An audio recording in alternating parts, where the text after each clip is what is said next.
पाठ्य सहगामी क्रियाएं। शिक्षा का जो उद्देश्य होता है वह बालक के सर्वांगीण विकास होता है।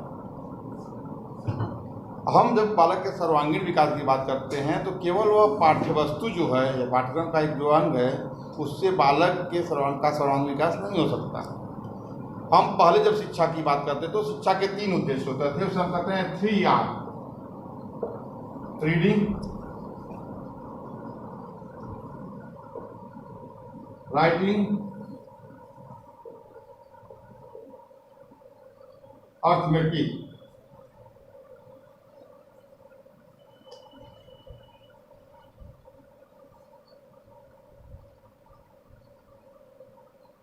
R माना जाता था, मतलब बालक पढ़ना सीख जाए, लिखना सीख जाए और गणित के कौशल सीख जाए। ये शिक्षा का संक्षिप्त उद्देश्य हुआ। जब हम व्यापक उद्देश्य की बात करते हैं तो हम फिर 7R की बात करते हैं, मतलब बालक पढ़ना लिखना और गणित लगाने के साथ साथ उसमें रिस्पॉन्सिबिलिटी आ जाए,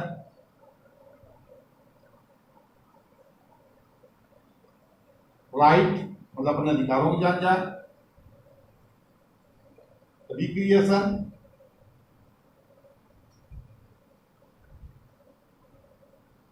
और रिलेशनशिप, संबंध बनाना।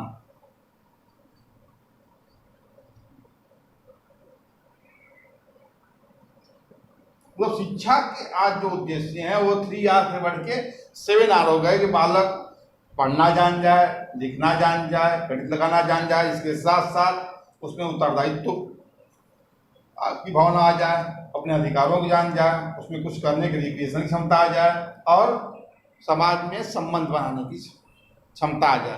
तो इन जब उद्देश्यों की प्राप्ति करनी है हमें, तो हमें पाठ्यक्रम के अतिरिक्त पाठ्येतर क्रियाएं या इसे कहते हैं शिष्येतर क्रियाएं या पाठ्य सहगामी क्रियाओं की ओर देखना पड़ता है। तो इस तरह हम कह सकते हैं कि पाठ्य सहगामी क्रियाएं क्या हैं? पाठ्य सहगामी क्रियाएं पाठ्यक्रम की पूरक हैं, इससे बालक के व्यक्तित्व का सर्वांगीण विकास होता है। हम कोठारी आयोग 1964 से 66 इन्होंने भी कहा था कि अगर बालक के नेतृत्व और व्यक्तित्व के गुणों का विकास करना है तो हमें पाठ्य सहगामी क्रियाओं की तरफ ध्यान देना चाहिए। इसी तरह राष्ट्रीय शिक्षा नीति 1986 में भी कहा गया कि विद्यालय में बालकों के विकास के लिए पाठ्यक्रम के अतिरिक्त पाठ्य सहगामी क्रियाओं की तरफ ध्यान देना चाहिए।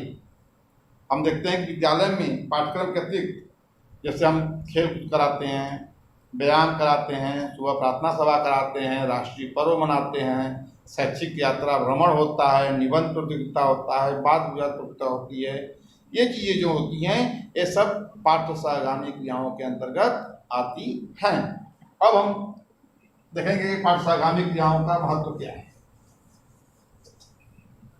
पहला, मूल प्रवृत्तियों का उन्नयन।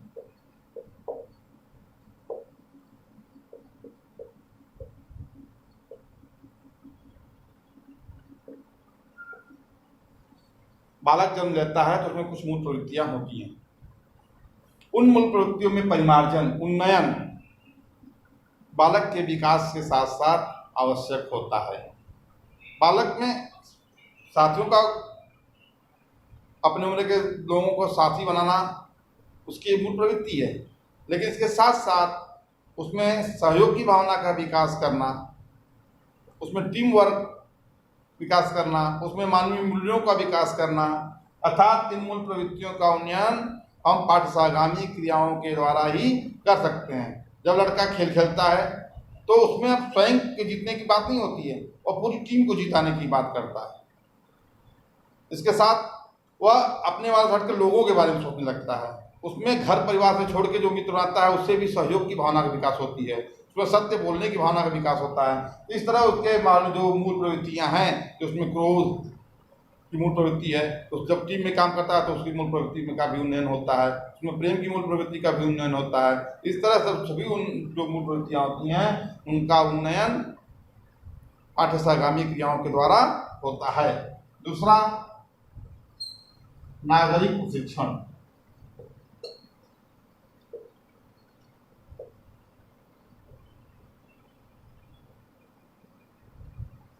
बालक आगे चलकर एक राष्ट्र का नागरिक होगा, तो उसमें नागरिक के जो गुण होते हैं देश के प्रति, अपने राष्ट्र के प्रति जो नागरिक के गुण हैं उनका विकास भी पाठ्यसागामी क्रियाओं के माध्यम से होता है। उसे अपने मूल कर्तव्यों का पता चल जाए, उसे समाज में क्या करना है, कैसे समाज रहना है, कैसे दूसरों के अधिकारों का भी सम्मान करना है, कैसे अपने अधिकार प्राप्त करने हैं, इन चीजों का प्रशिक्षण पाठ्यसागामी क्रियाओं के द्वारा होता है। तीसरा, अवकाश के समय का सदुपयोग।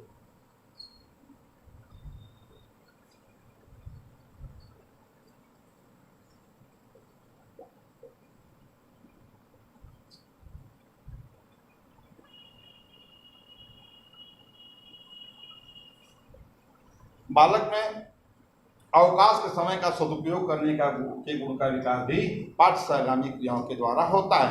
बालक जब कला बनाता है, संगीत सीखता है, नृत्य सीखता है या बागवानी सीखता है, इन गुणों का विकास जो है पाठ्यसागामी क्रियाओं के द्वारा होता है। और ये गुण जब वो आगे उसके अवकाश के दिन आते हैं, जब वो खाली रहता है, तो बालक इन कार्यों को करता है, इससे उसके अवकाश के समय का सदुपयोग होता है।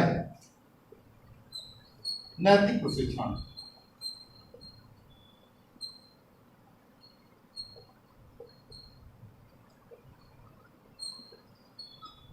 पाठ्यसागामी क्रियाओं के द्वारा बालक में नैतिक प्रशिक्षण होता है। नैतिक जो होती हैं, जैसे सत्य बोलना, सहयोग की भावना, किसी को गिरा के नहीं उससे प्रशंसा की जो है भावना का विकास करना, सहयोग करना, इन भावनाओं का, इन मूल्यों का, मानवीय मूल्यों का विकास पाठ्यसागामी क्रियाओं के द्वारा ही किया जाता है।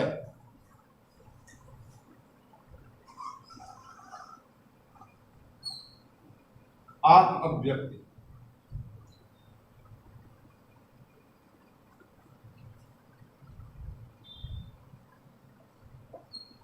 बहुत से बालक होते हैं जो कि आत्म अभिव्यक्ति नहीं कर पाते, लेकिन जब हम कक्षा में वाद विवाद प्रतियोगिता कराते हैं, नाटक प्रतियोगिता कराते हैं, निबंध प्रतियोगिता कराते हैं या उन्हें किसी अन्य कार्य को करने का अवसर देते हैं, तो इन अवसर के द्वारा बालक में आत्म अभिव्यक्ति के गुण का विकास होता है। बालक अपने को जो कुछ अभिव्यक्त करता है वो कर पाता है। अगर हम उसको अवसर ही नहीं दें, पाठ्यसागामी क्रियाओं के माध्यम से अगर उसको अवसर न दिया जाए तो आत्मव्यक्ति नहीं कर पाता। लेकिन जब उसे निबंध प्रतियोगिता कराते हैं तो उसमें लिखने के गुणों का विकास हो जाता है, वो अपने जो उसके भीतर है उनको लिख के निकाल लेता है। या उससे हम जब भाषण प्रतियोगिता करते हैं तो भी अपने को व्यक्त कर लेता है। या कभी हम जाते हैं टूर पे लेके, तो वहाँ भी बालक में देखते हैं कुछ नया नया कार्य करता है, कुछ जब भी उसे कुछ अवसर देते हैं पाठ्यक्रम के अतिरिक्त कार्य करने के लिए, तो उनमें इन गुणों का विकास, व्यक्ति के गुणों का विकास हो जाता है।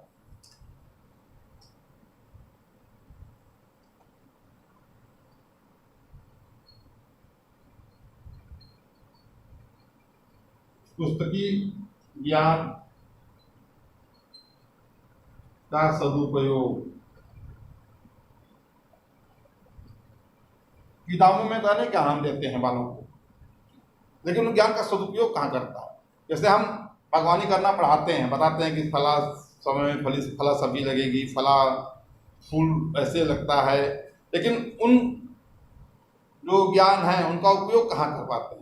तो जब हम उनको बागवानी कराते हैं तो वे जो उनमें बागवानी की कला जो ज्ञान सीखे हैं पुस्तकों से, उन गुणों का विकास होता है। जब उन्हें हम निबंध लिखने के लिए देते हैं तो जो उनका ज्ञान रहता है उसका सदुपयोग करते हैं। जब उन्हें भाषण प्रतियोगिता करते हैं तो उसमें उनका गुण विकास हो जाता है। जब हम पुस्तक के द्वारा नैतिक शिक्षा का विकास करते हैं, लेकिन जब नैतिकता का विकास होता है वो भी जो भी हम ज्ञान नैतिकता में सीखे हैं उनको प्रकट करने का अवसर पाठशागामी क्रियाओं के द्वारा ही मिलता है।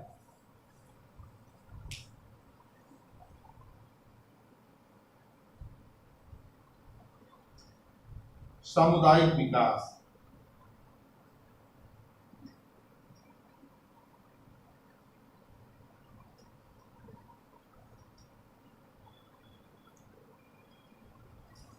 बालक में सामुदायिक विकास या समुदाय से संबंध बनाने संबंधी गुण जो होते हैं वह पाठशागामी क्रियाओं के द्वारा ही होता है। जब बालक स्काउट करता है, बालक एनसीसी में भाग लेता है, तो उसमें समुदाय के साथ कार्य करने की क्षमता का विकास होता है। जब वो विद्यालय से बाहर निकलता है तो हम जब स्काउट में ले जाते हैं या एनएसएस कराते हैं तो किसी क्षेत्र की साफ सफाई कराना हो या फिर एनसीसी में उसके सैनिक के गुणों का जो विकास होता है, इन चीज़ों का विकास, समुदाय में कार्य करने की क्षमता का विकास जो है पाठशागामी क्रियाओं के द्वारा ही होता है।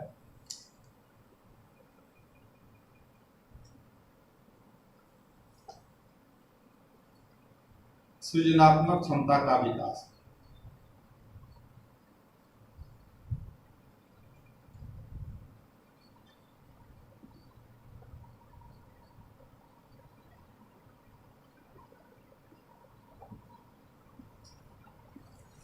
बालक के सृजनात्मक क्रिएटिविटी बालक में जब हम उसे कुछ बनाने के लिए देते हैं, कुछ लिखने के लिए देते हैं, जब हम विद्यालय में काव्य प्रतियोगिता कराते हैं तो बालक में जो क्रिएटिविटी होती है, कविता बनाने की क्षमता होती है, उसका विकास होता है। बालक को हम जो चित्र बनाने के लिए कहते हैं या हम कहते हैं कि जो पुरानी चीज़ें हैं उनसे कुछ नया चीज़ें बनाई जाए, तो हर बालक में क्षमता होती है, लेकिन जब उससे अवसर नहीं मिलता तो उसका विकास नहीं हो पाता है। तो जब हम पाठशागामी क्रियाएं कराते हैं या इस तरह की प्रतियोगिता कराते हैं इसके अंतर्गत, या डेली की कक्षा में भी जब कभी हम कहते हैं कि कला के समय कुछ बनाओ, तो बालक कुछ न कुछ नया करने का प्रयास करता है कि वो कहानियाँ रचता है। जब हम कहते हैं कहानियाँ सुनाओ तो कहानियाँ रचता है। इन गुणों का विकास पाठशागामी क्रियाओं के द्वारा ही होता है। इस तरह हम देखते हैं कि पाठशागामी क्रियाओं के माध्यम से बालक के व्यक्तित्व का सर्वांगीण विकास संभव हो पाता है। डेलर्स आयोग ने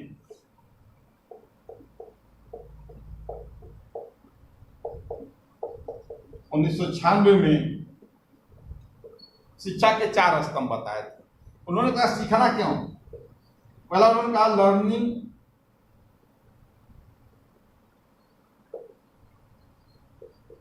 टू बी नोन, जानने के लिए सीखना। ये तो हम जब किताब पढ़ते हैं तो हम इन स्तंभ को पा जाते हैं। दूसरा उन्होंने कहा लर्निंग टू बी,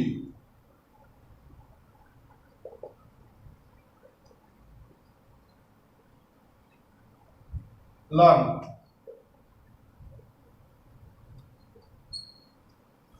दूसरा उन्होंने कहा किससे सीखना? सीखना सीखने के लिए सीखना, मतलब हम जो कुछ सीखते हैं कुछ नया सीखते हैं। हम सीखें किस लिए? सीखने के लिए सीखें, कुछ नया सीखने के लिए सीखें। जब हम पाठशागामी क्रियाएं करते हैं तो जो कुछ सीखे हैं उससे अधिक कुछ हम सीखते हैं, तो उसमें लर्निंग टू बी लर्न आ जाता है। दूसरा उन्होंने कहा लर्निंग टू लिव टुगेदर, साथ रहने के लिए सीखना। इस गुण का विकास पाठशागामी क्रियाओं के द्वारा ही होता है।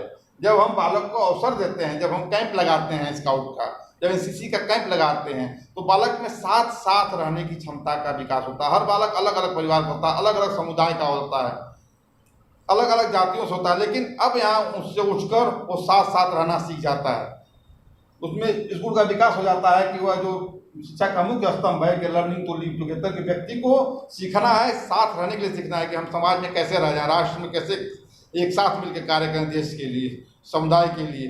तो यह जो गुण विकास होता है लर्निंग टू लिव टुगेदर, जब हम उसको अवसर देते हैं विभिन्न कैंप के द्वारा, एनएसएस कैंप हो, स्काउट का कैंप हो, एनसीसी कैंप हो, इन कैंपों में जो उसे अवसर, या विद्यालय में कोई कार्य कराते हैं जिसमें साथ साथ रहने के लिए अवसर देते हैं, तो बालक में लर्निंग टू लिव टुगेदर का विकास होता है।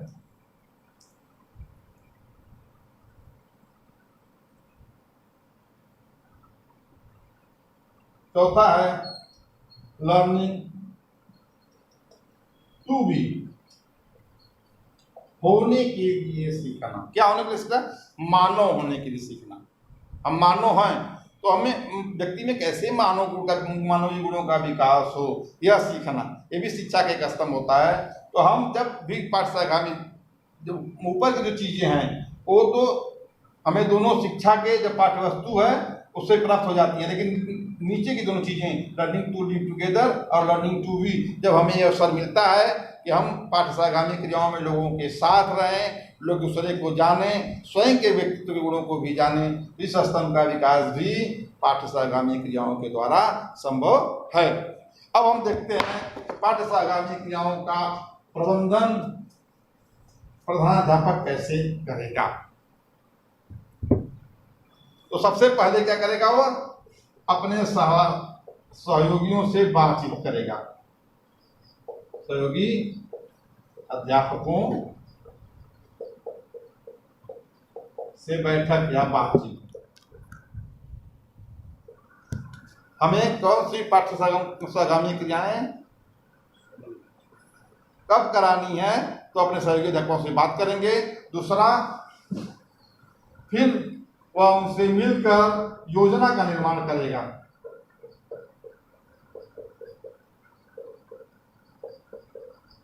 कि हमें कौन सी पाठशालागामी क्रियाएं कब करानी है, कब खेल कराना है, कब निबंध करनी है, कब शैक्षिक भ्रमण कराना है, कब सरस्वती यात्रा करानी है, इन सब के बारे में वह योजना का निर्माण करेगा।